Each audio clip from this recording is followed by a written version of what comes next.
नमस्कार मित्रांनो, आताच्या क्षणाची सर्वात मोठी बातमी समोर येत आहे. चला तर जाणून घेऊया काय आहे आजचा स्पेशल रिपोर्ट. सविस्तर बातमी जाणून घेण्यापूर्वी आपण चॅनलवरती नवीन असाल तर चॅनलला सबस्क्राईब करा आणि बेल आयकॉन प्रेस करायला विसरू नका.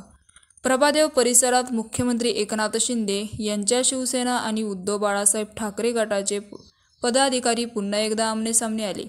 रस्त्याच्या होल्डिंगवरील धनुष्यबाण चिन्हे ठाकरे गटाच्या पदाधिकाऱ्यांनी रात्रीच्या वेळेस काढल्यामुळे स्थानिक शिवसैनिकांनी आक्रमक भूमिका घेतली.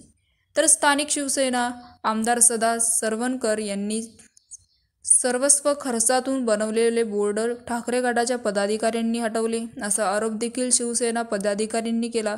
सत्ताधाऱ्यांनंतर ठाकरे गटाचे पदाधिकारी या होल्डिंगवर इतर राजकीय पक्षाचे संदेश लावत होते. यावर शिवसेना पदाधिकाऱ्यांनी आधीच आक्षेप घेतला होता आणि स्थानिक पोलिसांना पत्र व्यापाराद्वारे ही बाब निदर्शनास आली होती.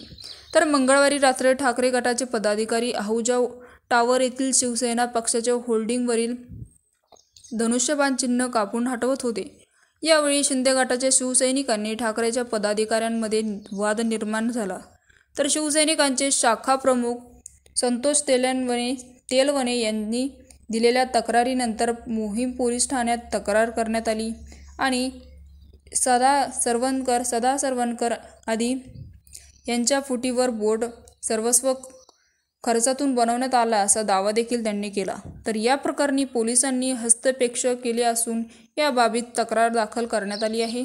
पत्रव्यवहाराद्वारे ही बाब पोलिसांना निदर्शनास आणून दिली असल्याची माहिती सुद्धा आहे. तर मित्रांनो, याविषयी आपलं काय मत आहे आम्हाला कमेंट बॉक्सच्या माध्यमातून नक्कीच कळवा आणि चॅनलला अजूनही सबस्क्राईब केलं नसेल तर चॅनलला सबस्क्राईब करा, बेल आयकॉन प्रेस करा.